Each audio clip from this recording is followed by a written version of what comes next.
Boker Tov, il est 8h30, c'est l'heure de la revue de la presse et des médias israéliens ce matin sur Studio Qualité relayé sur les ondes des radios juives parisiennes. Et en ce début d'année hébraïque 5780, on peut le dire, le pôle d'attraction des médias et des journaux israéliens est foncièrement juridique ce matin. Et pour cause, c'est aujourd'hui que débute l'audition du Premier ministre et dans ses 3 dossiers judiciaires, 1000, 4000 et 2000, une audition que lui accorde le conseiller juridique du gouvernement Avichai Mendelblit, comme le veut la loi. Avichai Mendelblit, qui est l'homme que M. Netanyahou a lui-même nommé à ce poste il y a un peu plus de 2 ans et qui était son très proche conseiller avant de devenir son adversaire et celui qui pourrait peut-être mettre un point final à sa brillante carrière politique. Ce matin, la manchette du Yediot Aharonot est faite d'un seul mot, Shimoua, ce qui signifie l'audition, un terme qui sera au cours des 4 prochains jours et même beaucoup plus tard sur toutes les lèvres en Israël. Et le grand quotidien israélien parle dans son sous-titre de dizaines de juristes du côté du Premier ministre et du côté du conseiller Mendelblit qui vont être confrontés pendant 4 jours autour des dossiers 1000, 2000 et 4000. Et l'audition commencera donc aujourd'hui et demain par le dossier le plus lourd, celui de Bezek. Voilà le dossier 4000, le seul dans lequel le Premier ministre est soupçonné de corruption. Le journal détaille la procédure qui va débuter ce matin. Il nous montre en page 3 une photo d'une manifestation de soutien à Binyamin Netanyahou qui s'est organisée hier soir à la fin de la fête de Rosh Hashanah devant le domicile d'Avichai Mendelblit. Le Yediot Aharonot explique que l'audition se tiendra au ministère de la Justice à Jérusalem, que le conseiller juridique aura à ses côtés, on va dire, c'est les 2 plus farouches catalyseurs des dossiers judiciaires du Premier ministre, à savoir le procureur de l'État Shai Nitzan et la vice-procureure Liat Ben-Ari. La décision du conseiller d'inculper ou non M. Netanyahou ne devrait intervenir que vers le mois de décembre. Les médias soulignent également que le Premier ministre n'est pas censé participer physiquement à cette audition. Le Israël Hayom titre: on commence par le dossier 4000 et cite d'emblée les avocats du Premier ministre, dont Ram Kaspi, qui est l'un des plus célèbres ténors du barreau israélien, qui expliqueront aujourd'hui et demain qu'il n'y a pas eu de corruption de la part de Binyamin Netanyahou dans ce dossier. Dans son commentaire sur ce développement important, Amnon Lord écrit ce matin dans le Israël Hayom: en Israël, le parquet est devenu lui-même un tribunal. Et il explique que les 2 dernières élections prouvaient que le public ne partageait pas la position du parquet selon laquelle le Premier ministre est un homme corrompu. C'est la raison pour laquelle il faut lui permettre de rester en fonction tant qu'il n'est pas condamné comme le stipule la loi. Quant au professeur Aviad Akohen, qui est l'expert juridique du Israël Hayom, il souligne qu'il est indispensable de ne pas s'en prendre à la justice israélienne. Nous n'avons pas d'autre système juridique et la confiance de l'opinion publique est cardinale pour la légitimité de ce système. Et si cette confiance est remise en cause, que ce soit par la gauche ou par la droite, alors c'est nous, citoyens d'Israël, qui en ferons les frais.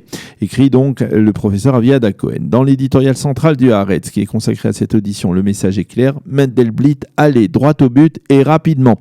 Pour le quotidien de gauche, il est indispensable que le conseiller juridique tranche donc au plus vite dans ces affaires. Mais ce matin, en ce lendemain du jour du jugement de Rosh Hashanah, eh bien, ce n'est pas seulement la justice israélienne qui est sur la sellette, mais aussi la politique, avec ce qui ressemble de plus en plus à une véritable impasse dans les pourparlers en vue de la formation d'un gouvernement d'union nationale entre le Likoud et Bleu-Blanc. En effet, depuis la sortie de la fête, les médias ont annoncé la décision du parti Bleu-Blanc d'annuler la rencontre qui avait été prévue aujourd'hui avec le Likoud, ainsi que d'annuler la rencontre qui se profilait entre Binyamin Netanyahou et Benny Gantz. Au lieu de ça, là, comme l'indique le Israël Hayom en titre, les 2 partis se rejettent la responsabilité de l'échec des pourparlers. Au sein de Bleu-Blanc, on affirme que l'on ne négociera que lorsque Binyamin Netanyahou et le Likoud se seront séparés du bloc de droite, formé par le Premier ministre au lendemain des élections. Le Likoud accuse Yair Lapid de tout faire pour torpiller la formation d'un gouvernement d'union nationale, de crainte que lui-même soit exclu du processus de rotation à la tête du pays.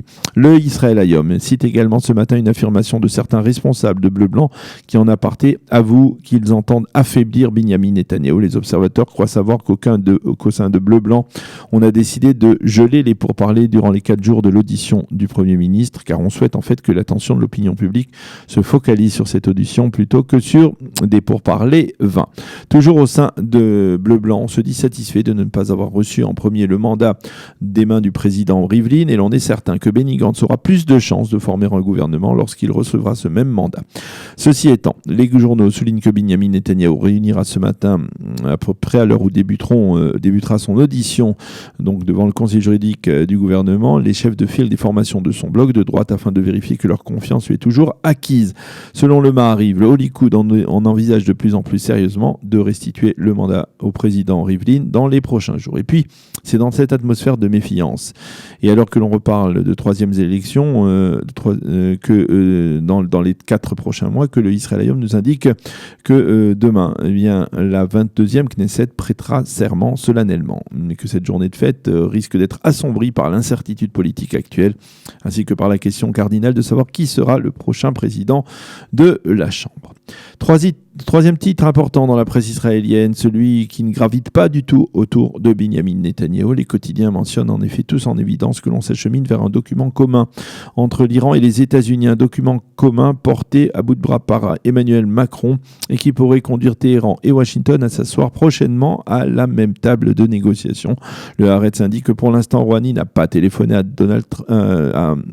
au président Trump, mais seulement le document concocté par le président français peut servir de point de départ dans des pourparlers bilatéraux. Ce document stipule nommément que l'Iran renonce à se doter d'une arme nucléaire et s'engage à respecter des engagements à long terme visant à poser des limites à son programme nucléaire. L'Iran s'engage également à renoncer à des démarches agressives et à aspirer à des démarches pacifiques au Proche-Orient et au Moyen-Orient. De son côté, Washington s'engage à lever les sanctions économiques contre l'Iran et à lui permettre de commercialiser son pétrole librement. À propos de l'Iran, le Maariv cite une déclaration intéressante de Qassem Soleimani, le chef des gardiens de la révolution iranienne, qui a révélé que durant la seconde guerre du Liban en 2006, il se souvient d'un drone israélien qui avait survolé le véhicule dans lequel il avait pris place avec Hassan Nasrallah, le leader du Hezbollah.